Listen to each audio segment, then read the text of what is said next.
What's going on, brother? Hey, Devil Time. Back again for a little Shudder original called Late Night with the Devil. And Devil just Time. heads up, Devil Time. This will be a spoiler review. So if you have not checked this movie out, we highly recommend going and checking this out. It just came out last Friday on Shudder, or this past Friday. Yeah, it was in the theater for like a week or two. Yeah, it was in there for more than that. I'd say about a month, honestly. Yeah, it said made something like $11 million at the box office. It's starring David Dasmashalian, or however you pronounce it. The guy, Mashalian. It's. I wonder how they pronounce Mashalian, because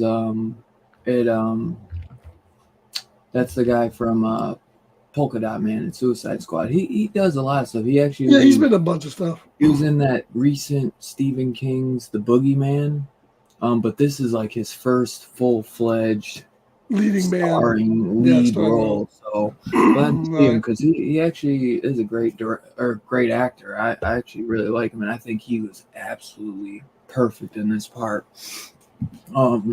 This is definitely, obviously throwback to 70s, that time in the 70s. It even has that full frame look to it. It's a found footage movie. Yeah. Well, yeah. So I think I like how they started off. Yeah, it's the way they throw it is it's a lost. It's a documentary that's being made about this, and the documentary it's a lost television episode broadcast that was never aired, and now they're showing it, and they give you they give you a little bit of info on what's his name, Jack Delroy. I keep wanting to say Harlow, but that's a freaking white rapper. Jack Delroy. They give you like a little inside of him before, and they talk about and every time you see it in color, that's the show, and then when it goes to black and white, that's the behind the scenes that you didn't see. Yeah, but cool. I mean, dude, I think it nails the 70s. I mean, if you go back and watch those old Johnny Carson shows, they nail the feel, the look of those old 70s talk shows. I mean, they nail it. So I guess he did a lot of research too, and he was watching a lot of, because obviously they talk about Johnny Carson a lot in this, that he that Jack is the number 2 and he keeps falling short of Carson. He's doing everything he can. They bring in all this, that is he in this cult that does these weird sacrifices to try to get more popular. They're like, but he's still number 2, and they spoon feed you throughout the movie little hints of what's going on. Yeah, and they throw hints of like that. All those stories everybody hears about people in Hollywood selling their soul and having these weird parties and satanic rituals going on to try to get bigger and big, bad, rich. You know what I mean? But yeah, I mean, yeah, and we ultimately we find out that Jack is the guy who's responsible for his wife's death through cancer because he basically sold her soul to become the number one guy, and she died because of him. So, I mean, I don't really remember that being a fact. Yeah, that was kind of stated. They showed that that's a whole what the end is about. That she was being held, and that because the ending went over my head a little bit, too. And that the one haunting him is portion of being haunted. They show her face in some of the thing. Yeah, well, they say there's that one thing where they like skip through and like the wife is behind him with her hand, like so she's been like and she's supposed to be the one who that like first medium comes out and he's like when he's screaming he's like somebody answer and he starts throwing up black blood. So yeah, I guess I actually went to go as soon as I watched this, man, because I was locked in on this, man. I enjoyed every minute of this movie. As soon as I was done with it, I went to watch Rebel Moon 2. What a downgrade compared to this, man. But then I went to go and rewatch this again. I got halfway through, and then I was like, I'm going to watch something else. I love this movie. The fact that shows the movie that everything in the movie was bullshit except for the little girl and the devil that's inside her. Yeah, that's the only thing in the movie that was real. I mean, when they go through that guy brings up the hypnotist and it shows how the audience was hypnotized. The guy was hypnotized to see the worms. None of that really happened. But the medium was real. What's that? The medium was real, and he died on the way to the hospital. Yeah, he was. But that was because of the little girl. He was bullshit too. That was crazy too, the way he hypnotized. But I think, the little girl shit was real. Was real because it showed when it went in and it showed that the footage. She was the only thing that was on the footage. Exactly. Yeah, they like still that. Show. Yeah, where everything else was bullshit. Where I thought that because I love that guy. What was his name? Who was that? Is that was his name Carmichael Haig or which one was that? Yeah, I think that's him. His name is Ian Bliss in real life, but he played Carmichael Haig. And he makes that little nod to the Warrens from like The Conjuring and all that. Right. And you remember he says he's like, "This is me outside the Amityville Horror." He's like, "I invited the Warrens." He's like, "But they scare too easy," or something. Yeah, I really liked him and how he was just kind of like, he's one of those where he says, if you can prove that, that the paranormal, this is real, I have a check for $500,000. Right. He's like, I've offered it up 100 times. And he offers it to the devil there too. The devil don't want it. Right. Burns it up.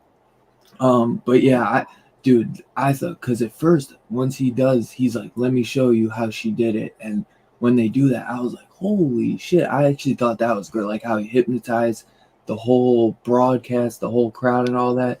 But then when they do the rewind, because at first I was like, holy shit, is this fake now? Like, did she really just, fake everybody? And then they rewind it and all that.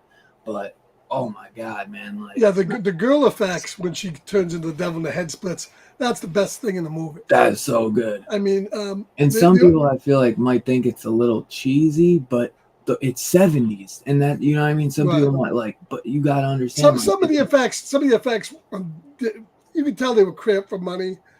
Like some of the effects weren't that trying to go for. They want it to look a little cheesy. But I could overcome some of that, like when she twists the head and some of that. Right. But that didn't really be added into my disapproval of it or not. Right. Obviously, the worms were the best effect in the movie. Yeah, that was great. But I like too. Well, I'd say the worms, and then when her head splits open. But that has CGI and practical effects going for it, I think my only complaint in the movie is I think I would like the girl is great and she gets introduced and then she's kind of put in the background for a little bit. I wish there was a little bit more with her because she was really good. The young girl that played the devil. Yeah, Obviously, there was it happened. She was great, but yeah, I mean, it was such an interesting, different type of movie. Like it plays yeah. as a found footage. It plays as like a possession movie. It plays as like a '70s retro movie. It's done really well. Oh, You know, definitely, definitely. Yeah, I just thought honestly every single person knocked it out the park. I like his little side guy, was Gus McCall, the right, guy who rips the worms out. I thought he was fantastic. Yeah, Mr. Mr. Wriggles. Wiggles. Uh, oh, because he wriggles his way in and out of my head, you know. Um, but dude, I just thought everybody knocked this out the park. And if you've seen any of the VHS uh like anthologies, they actually really get that good like 70s, 80s shot on film vibe. Right. So when they did this, I was Really like, shot on damn, video. Really. like, well that that this also Yeah. has that too though. You know what Right. It I does. mean? Yeah. But this is the best, and I They didn't even know purposely this was shot in degrade the picture Australia. to make it look bad. Right. That's why we discussed, I don't think this movie really matters whether it gets a 4K or a Blu-ray because of the way No. they intentionally I want a Blu-ray at least. downgrade I don't want just a DVD. the footage on it. But I But would love a steel book on this. but this was a co-production between the U.S., Australia, and the United Arab Emirates, and that's why up here it was Shudder. Down there was Umbrella that put it out. So Right. they'll probably get a nice Umbrella box out of this, at least if nothing else, Yeah. since they kind of co-produced it. I wonder if they'll do a 4K or just a region B, or if it'll be a region free Blu-ray for them. I'm curious because Tuca Pedro says, "I want the VHS." I wouldn't doubt this is going to get released on VHS. that would be awesome. There's a company that puts out VHSs of movies. I got Right. Terrifier on that, and I Yeah. wouldn't put it past them to do this movie on VHS. I would love a VHS on this as well. I wouldn't put it past them. But yeah, the Welcome to the Late Night with Dylan, man, dude, hell yeah, we should do a Welcome to the Late Night with Dylan and start that. That'd be sweet. But yeah, except there's gonna be some fucked up shit going on in that one. Let me tell you. But I had straight up said, man, because I had not seen Abigail yet, which I just saw that Sunday. But I told Two Gun, and I think I told you as well, this is my favorite horror movie of the year right now. And I still might even put this a little bit over Abigail. I really fucking enjoyed Abigail, which I'm hoping to do maybe like a little solo review, unless you end up going to see it in the next couple of days. Which I don't think you will, because I think you're just too busy right now. But yeah, I would say so love, far this is probably the best I've seen so far this year. Yeah, almost best movie too. The year is young though, so well, that too. But this will definitely be in top 5, top 10 for me right now. I know this is. I really think this will stay in the top 10 at the very least, because we do have a lot of good stuff coming as always. I think horror is definitely in the midst right now, and we got a lot of good stuff coming. But was fortunate to see this with the writers directors premiere. Oh, this is the writers directors premiere. Wow, they say it's not real nor real surrealism. It's not decided to be fantasy nor fantasy. It's just meant to deal with the cancer, death, and wife hell. Oh. Yeah, I want to dive in and watch some interviews on this. I hope. Yeah, I mean that definitely plays a big part in it. That she's kind of that's kind of tied into the whole thing, right? Because that's what's the back end of it's more or less about. Yeah, because RLJE usually does the Shudder Blu-ray, so I hope they do some decent special features.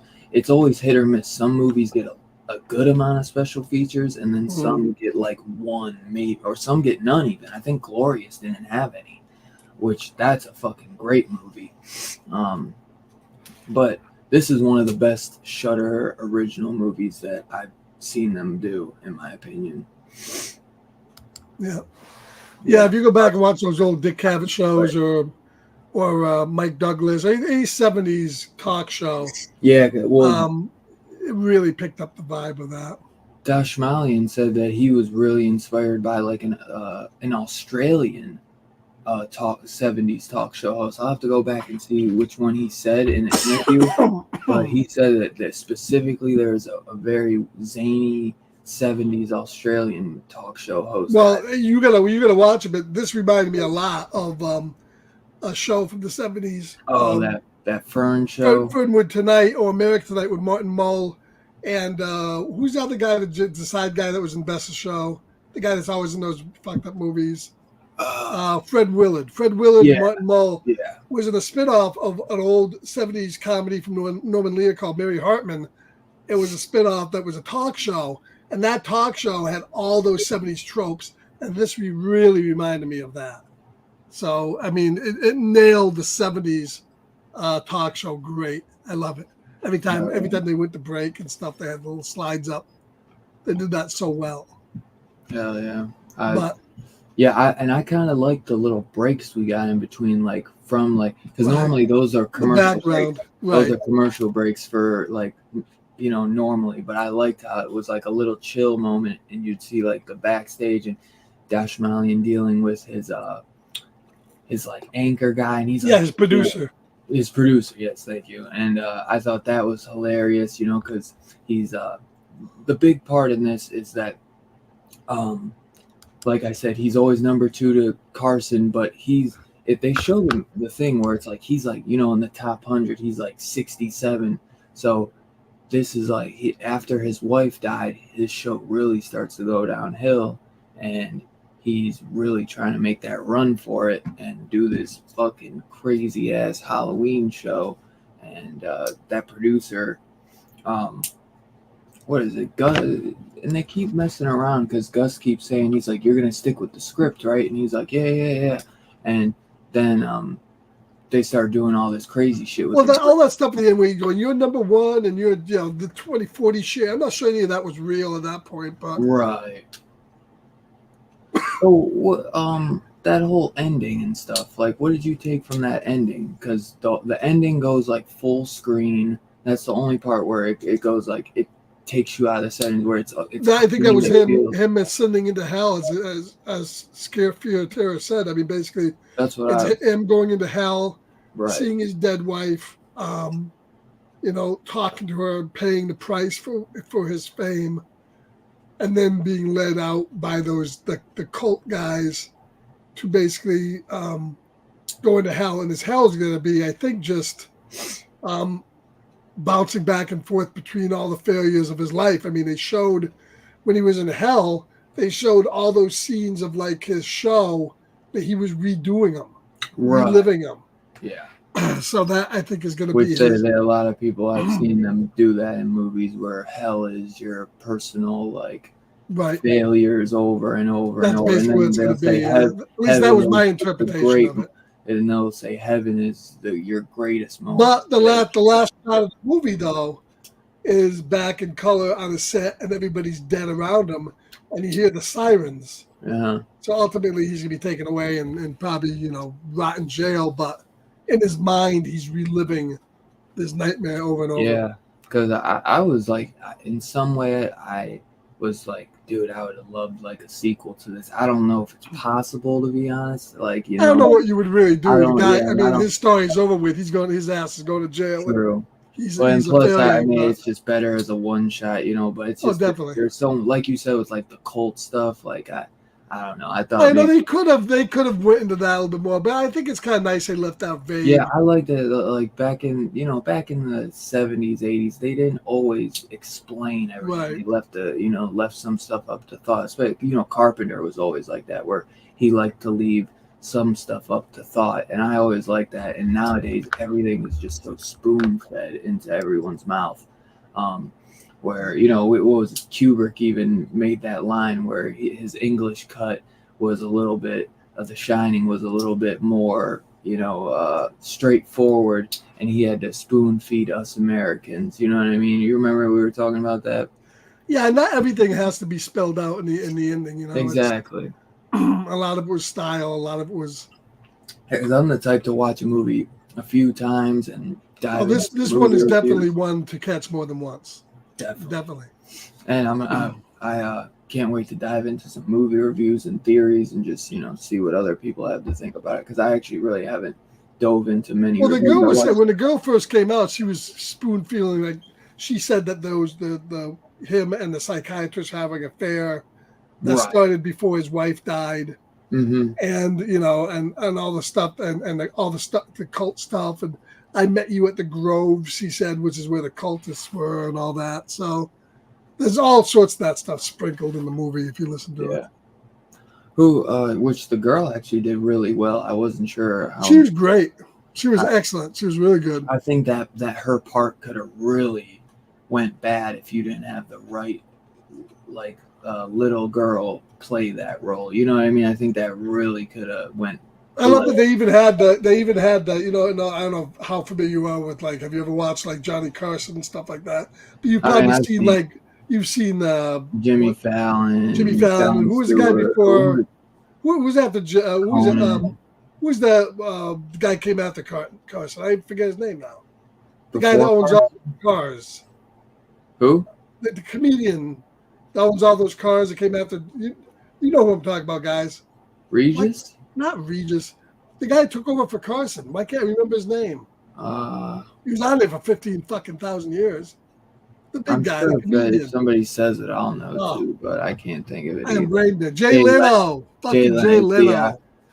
You know, if you watch Leno, he always had, and so I've seen Leno. All the guy comes out in the zoos and stuff with the fucked up animals. I love how they had the girl there with at the end and thing with the big slug, the big worm thing. So basically saying that he's gonna live with the worms now. You know, that thing. That was great. So they had some good practical effects in this too, I thought. Yeah, great. Yeah, Scarefear said that you guys loved this and did this. Thank you. Of course, man. Yeah, I was dying to do this. As soon as I finished it, I called Scarpet and I was like, "Oh my god, bro, you gotta watch this and we gotta talk about this." So yeah, this was a must, man. And I'd been waiting for this because I actually planned to go see this in theaters, but I'm glad I waited because I still would have liked to maybe see it in theaters. I thought it would have been cool if it didn't play at all around me. Not at all. So it didn't? No, not at all. Not one showing. No. Mine had like 2 showings a day, so that's why I didn't go, because it was hard during it was either like they had 2 super late shows, and I usually try to catch it like right after. Well, I think they're finding that these smaller, ever since Smile came out in 2020, that these smaller horror films are doing really well in the theaters. Yeah. I mean, enough because they don't cost much. I wouldn't, because Smile was Paramount. That's a big studio. I'd say Terrifier. Right, even so, that was still kind of a small movie for them, Paramount, even though it was Paramount. I guess, but Terrifier is what really did it, because they kept coming back. Remember, they made a bunch of money. Well, and then the Nun after Terrifier was the Nun. The Nun did well. Oh yeah. But Terrifier 2 was a super limited release, and they made a bunch of money, and then they came back 2 or 3 times with limited releases and just kept making. And then not as much horror, but it is horror. The Godzilla movie from Japan this year really showed. -1. I mean, that really did 100,000 in the U.S. box office. So. Yeah. Damn, TK, you gotta watch Terrifier 2. You gotta see that, bro. That shit is incredible. I think they said they just wrapped on Terrifier 3, so I'm hoping we get that in the next year, man. It's supposed to be out Christmas time. This Christmas? This Christmas. Oh, awesome. Fuck yeah. I didn't know, because you know how after all the strikes and shit kept getting pushed back. Yeah, I know. That a very limited release, LA mostly, yeah. That's usually how it is.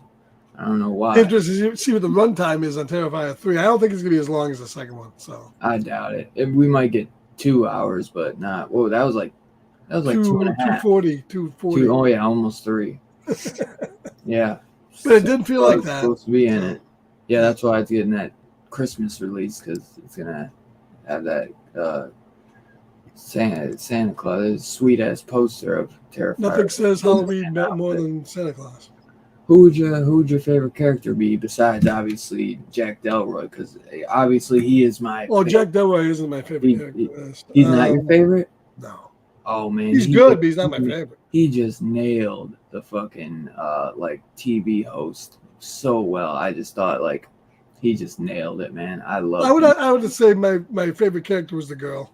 the girl. Now, very close second, and maybe even almost first would be the guy that played the Ian Brisk. Mythbuster guy. Yeah, Ian Brisk's character. Yeah, was Ian Bliss is his name in real life, but Right. in the movie it's Carmichael Hay.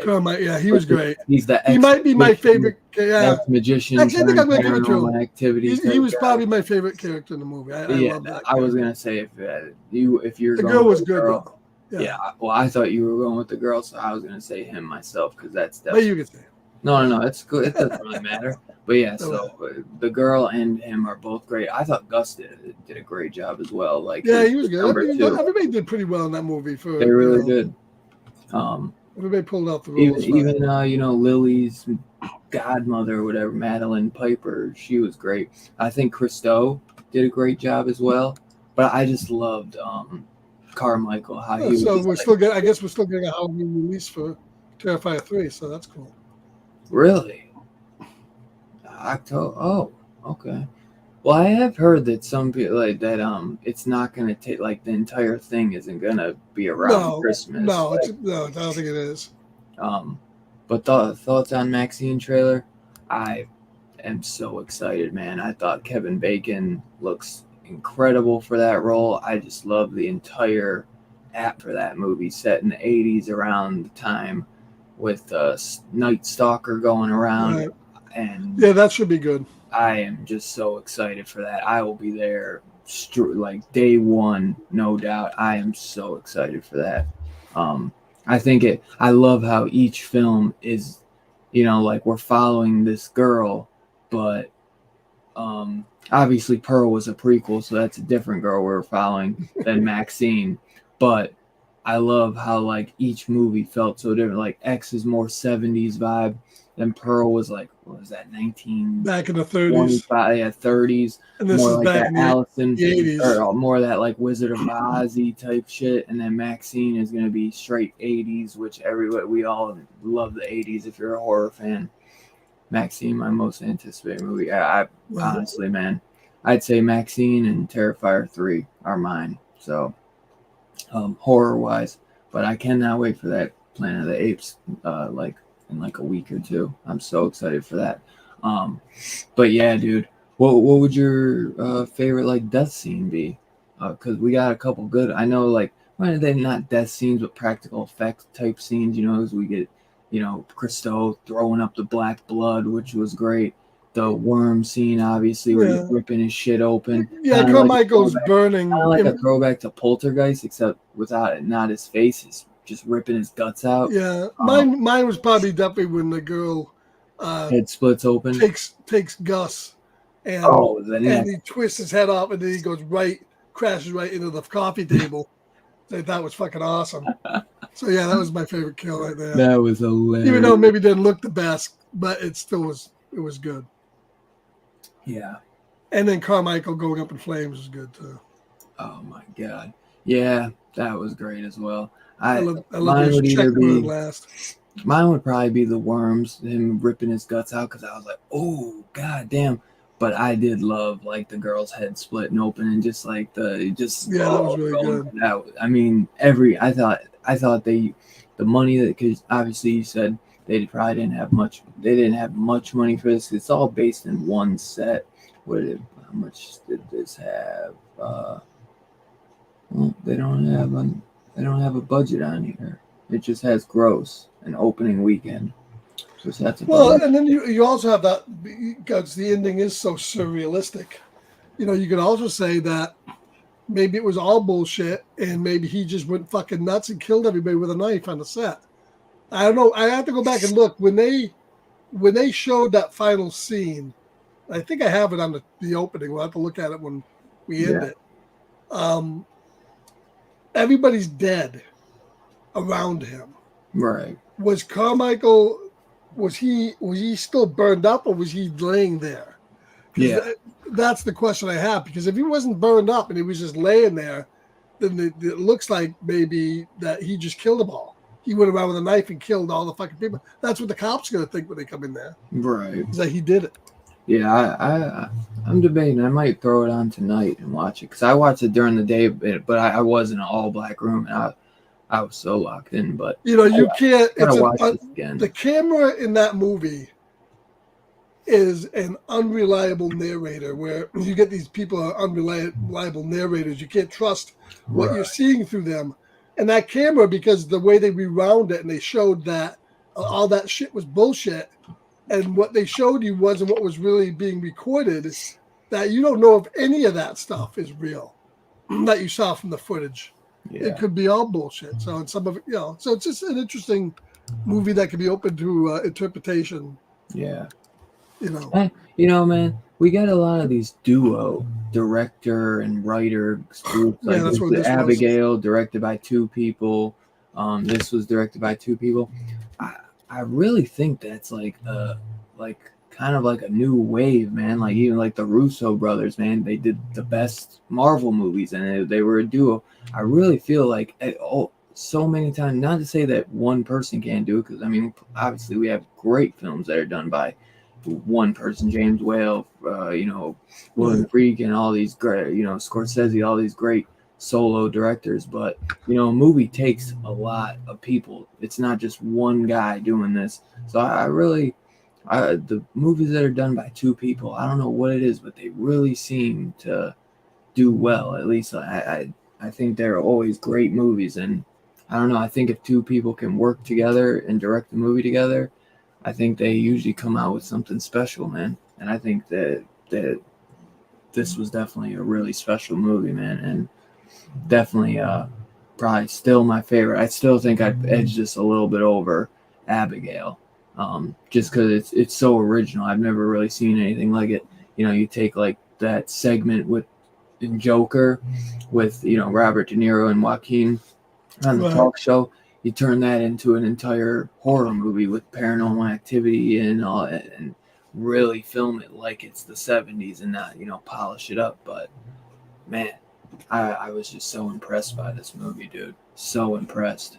I really enjoyed it, man.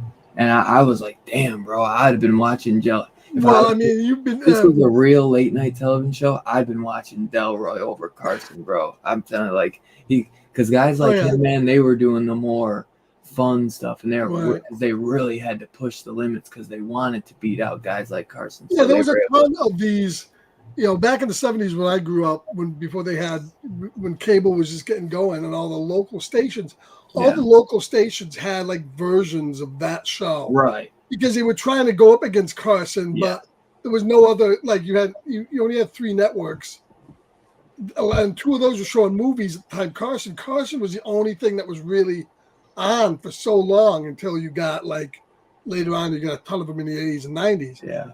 But in the 70s, there was all these local ones, and the local ones were like this. It was like the Jack Delroy stuff, really off the wall shit, Almost kind of like what fucking Howard Stern was doing in his TV show in the 90s. Right. He had a TV show in New York that was just like this kind of stuff.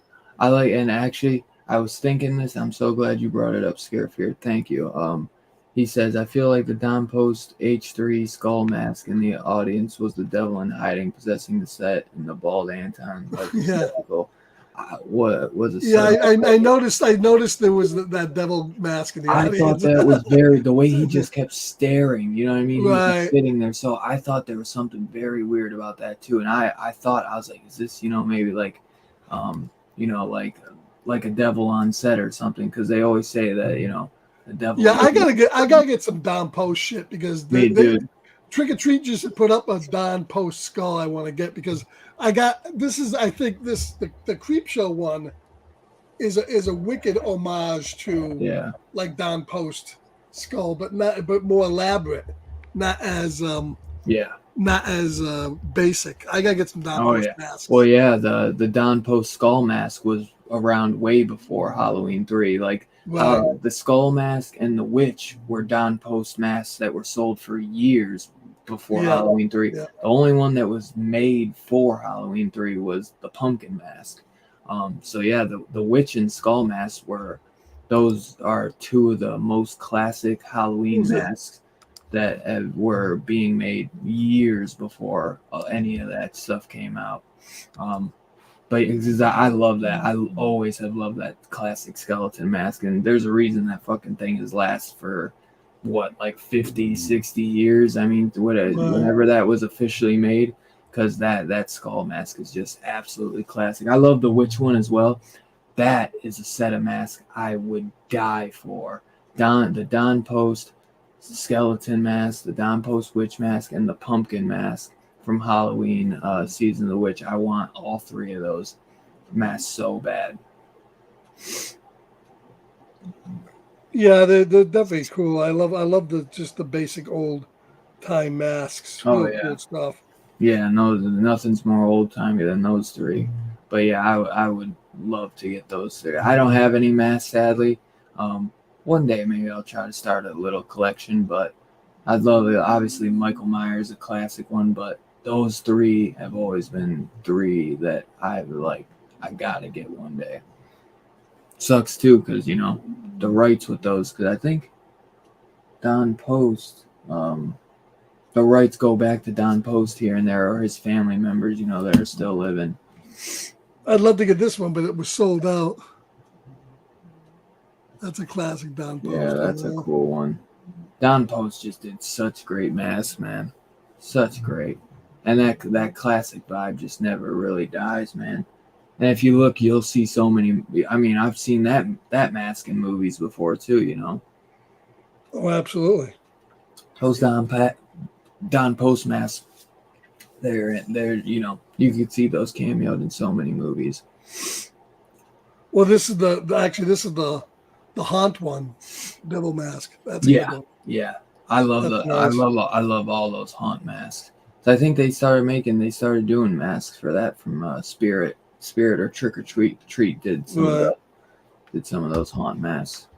But yeah. So unless there's anything else you want to throw in there about this, you want to rate this? Sure. Yeah, I'm gonna give it a 4.75. Four I point. would I would have given it a five. I think some of the effects were a little wonky, but 4.75 for me. It's unique. It's a great. I think it's a new classic. I really like it. Yeah. Good, You know, great flick. that's because I was curious what made you not give it a five. Obviously, 4.75 is a fucking monster score. The effects didn't really bother me, so Yeah, I they think didn't I'm really gonna bother. give it a five. Honestly, I'm pretty close to giving it a very five. real. A lot of times these Shutter movies, man, aren't there. You'll be like, that was a great movie, and then when you go back and watch it, you're like, you kind of go down in expectation, like it's not as good. Um, there's a lot of great Shutter movies, but I think this really might be like my favorite, if not top five. Man, this is one of the great Shutter original movies that they've done. Yeah, I think I'm gonna give it that extra 2.5 and give it a five, man. I really thought David Dashmalian did great. I just thought they really nailed the '70s vibe in this. Yeah, and the practical effects just didn't bother me. Yeah, I was watching that last night. I Yeah, I was a got little halfway disappointed through. in Baghead. I thought Baghead was a little slow. I thought the beginning and the end is good. It just gets a little slow in the middle, That's the but I thing, man. overall I A liked it. lot of It was these Shutter movies we've been finding, like, because yeah. me and Scarpa have been diving into trying to watch a lot of the Shutter ones I we haven't started watched. Hispanic, Satanic Hispanics today. I got to Yeah, me finish it. too. Me too, because that has like four directors in it, but one of them is Damien Rugna, who did When Evil Lurks and Well, his Terrified. So segment because I think the guy who was in When Evil Lurks, one of the guys, is yeah. in his segment. Oh, really? Oh, that would make sense. Um, but dude, I just absolutely love this movie. But yeah, Shutter has that. Some movies are bought out by Shutter buys them, but Shutter also does their own movies as well. So and Scared gives it a five all hell night yeah, long. hell yeah, 5555 contracts with the devil all night every night. I hear that. Yeah, Baghead. I It's thought it worth started watching. off It's really worth a strong. watch. I got like a third of the way in it, and I turned it off because I was just dozing and I didn't want to. But yeah, I'm gonna probably finish that, and then I think I might throw Late Night with the Devil on. But yeah, back at from what I saw, it definitely was worth a watch. Shudder, I think, is getting a lot better throughout the years because I've been watching Shudder since they came. I remember when Shudder came out, my Fire Stick didn't even have the app for a long time, and when it did, I was so happy. And I've been messing with Shudder for over a decade, and they really have grown. I know you have Screambox as well. Yeah, Screenbox is okay. I mean, they got a lot of they're, different movies they're in on. the, they're in the beginning stages of what Shudder Right. was like 10 years ago. I mean, Shudder was the first to do what Screambox is trying to do now. They have good older stuff, but dude, they don't have a lot of new like original stuff. They are Right. the one thing I could say Screambox is doing originally are those like horror documentaries, like the Pennywise documentary, the Living with Chucky, the Robo doc. So those are fantastic. But movie wise, I think they did claim Terrifier 2 as well. So that, that's a great one. But obviously, like, that's not an original. That's more of like, Right. the guy. They're just independent films that they buy the rights to be able to Exactly. Kind of basically like Shudder, but I'm pretty Actually, sure I think Shudder no, I does think a lot of their own stuff as well. Terrifier 2 is actually brought to you by Bloody Disgusting. Right, but yeah, I know Screambox also because I think Right. Bloody Disgusting and Screambox coexist together. Okay. So I'm pretty certain. But like Screambox had Terrifier, like they got the rights to put Terrifier on their app, which is funny because Terrifier 1 was on Shudder first before any other app. Yeah, I wouldn't. You do get the Shudder movies do go on AMC Plus as well. But the problem with that is you don't get a lot of the old stuff. You probably get, I'm not even sure if you get Billy Bob on AMC Plus. Well, yeah, and the only thing you get on AMC Plus now that really is the fucking Walking Dead stuff, and not all stuff since it all pretty much fucking blows now. So it's of like what, like the AMC Plus app? Is that what you're talking about? Yeah, I hope they don't. I hope they don't merge Shudder into AMC Plus. I want to say though, mate. I don't know for certain if you buy Shudder, you should be. Because I remember when I had Shudder through Amazon, I would be able to watch AMC Plus. No. You don't. But the only thing I'd watch AMC Plus for is for the Walking Dead stuff. Other than that, I'd rather just have Shudder because I want to watch Joe Bob live. And well, right now, fortunately, as I said, there's nothing on. Those aren't restricted. I'm kind of surprised the Walking Dead stuff is not restricted to just AMC Plus. I'm kind of surprised they didn't go that route. But yeah,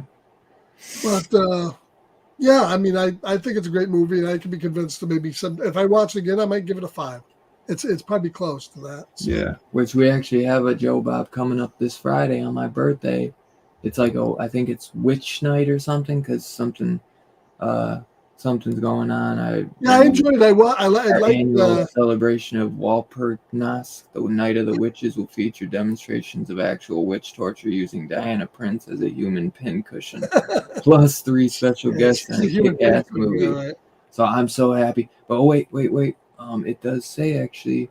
It says Friday at 9 EDT/6 on Pacific on Shudder and AMC Plus. I feel terrible with somebody else. So Joe Bob is on AMC Plus. I still would recommend just getting Shudder, but I believe I swear there's a way if you buy Shudder through Amazon, like how but you can't access the app, and if you have Shudder through Amazon, you're not going to be able to watch Joe Bob because you can't access the live. Then you can get AMC Plus, but I just rather have Shudder because, like I said, there's not much on AMC Plus. Yeah, and I think I paid for Shudder for the entire year. I saved like $10 if you paid for the entire year. Yeah, they're only like I think they're $6 a month, but if you pay for them for a year, I think they're like $5. Yeah, $5. You save like $1. So I think they are highly worth. They are constantly putting new stuff on. Yeah, sounds like maybe we'll do a watch party on Kick. Yeah, maybe Kick this week. Could we do that? What? We could put Joe Bob on Kick? Sure. Oh, okay. We'll do that then. I was going to say, if not, we just come in on no, we can do it on Kick. We can do it on Kick. Yeah. I didn't know we could do that. Yeah. I didn't know we could actually broadcast Joe Bob. Yeah, let's do well, that. Well, technically, we're probably not supposed to, but we. Right. I don't think anyone. Well, it's the Wild West right now on Kick. Well, there's plenty we shouldn't do on Kick, but yeah. Yeah, that's After good. fucking doing Two Guns Terra Firma, we're Exactly. fucking I nowhere. think we're good. I think we're good. They didn't fucking they didn't delete that off there. Nothing's gonna get deleted off there. So it's a wild west Yep. over there. Finally hitting 21, Zach. Thank you, brother. But yeah. Finally, the man Appreciate can it. drink. Yeah. Oh The yeah. way he's been sniffing, we know he can do cocaine. What, you got fucking snorting some lines over there, buddy? Oh man. I know. I gotta hit the nose. I thought I saw something white on your fucking mustache. No, I don't do that shit. I just gotta. It's my allergies, man. I thought it was like we were recreating 80s night tonight, and you know. Or it's 70s night, baby. Where you gotta get that Let good. me show you one of my classic dollar bills rolled up over Yeah. here. No, I just man, my I got terrible fucking allergies. stored it in 20s, motherfucker. Hundreds, baby. motherfucker. Hundreds. But yeah, so yeah, good. I'm glad you said that, Two-Gun. We'll do a little watch party. You're gonna jump in with us, right, Two-Gun? You don't even gotta show your face. Birthday wish right there, brother. Come join us for a few. But you must talk. But yeah, thanks, Scare Fear. I appreciate the birthday wishes. Yeah, so Friday, no better time. When I saw that, because I thought Joe Bob was doing it next Friday, but I forgot he didn't do it last Friday. So I'm glad we'll get a Joe Bob show on my birthday this Friday. That's fucking sweet. So I can't wait, man. Yeah, if the movie I'm not gonna really be doing much. To be able to shoot the shit, you know. Yeah, exactly. And I'm not gonna be really doing much anyways. I'm gonna just be hanging out. I'll probably my birthday gift to myself is taking off work. You know what I mean? Thanks, Kev. Appreciate it, brother. All right. Well, hey, thanks. So yeah, 4.75 from you and a 5 from me, and what a Two-Gun I think gave it a 4.25. Scare Fear gave it a 5. So hell yeah, man. I just got scared shitless. I just for a second there, I thought this was fucking Friday night, and I had to go watch It tomorrow. Holy shit! Shut the hell up. Holy shit! It's Monday. I got a week.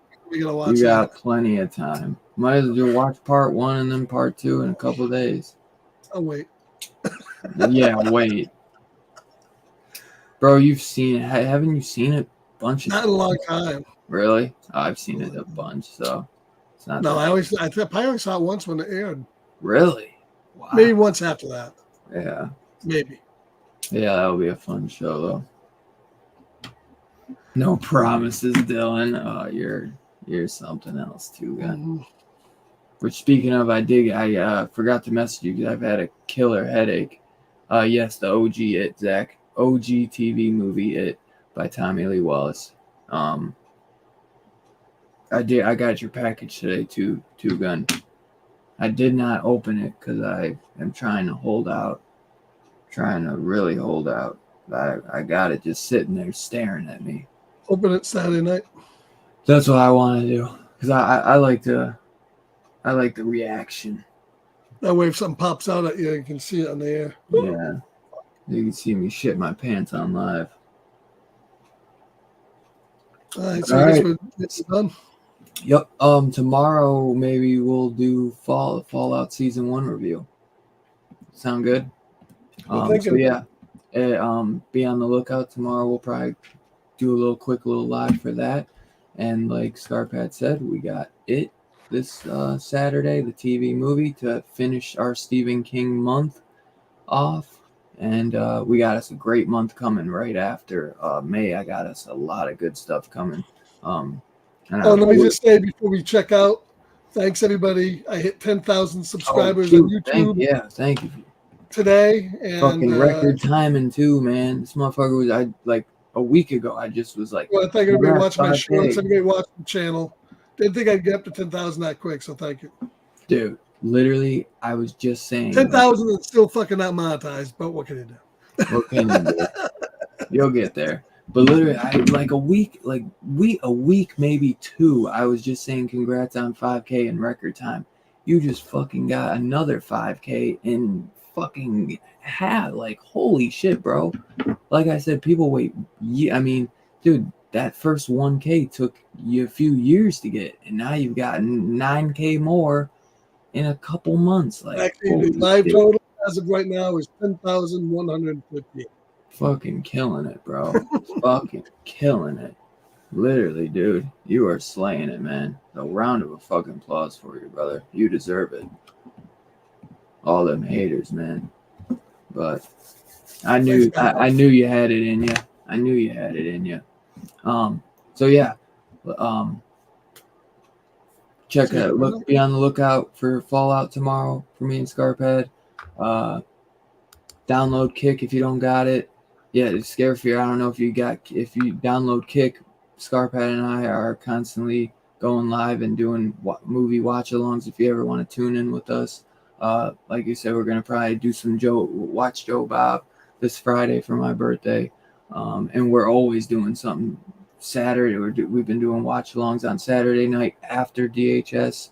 And then normally we're doing Kick on Friday night, but now we're doing it Sunday night. Sunday night, yeah. So we're doing YouTube on Saturday, YouTube on Saturday night, and Kick on Sunday night. Yeah. This Friday we're going to do Kick just because I'll be off because I'm going to take off for my birthday and for a special celebration. So yeah, we got some good stuff planned.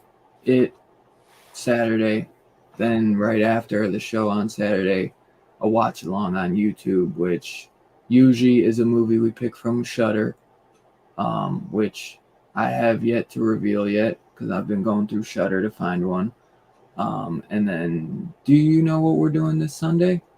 Not yet. Well, but yeah, we got time we'll announce that Saturday or Friday or whatever. Yeah, so definitely some good stuff coming as always, man. Scarpad's always dropping dope ass shorts every day. So as always, I appreciate all you guys coming and hanging out with us. Thank you, and we will see you possibly tomorrow for Fallout. Peace out, guys. Thank you. Yeah, guys. Have a good night. See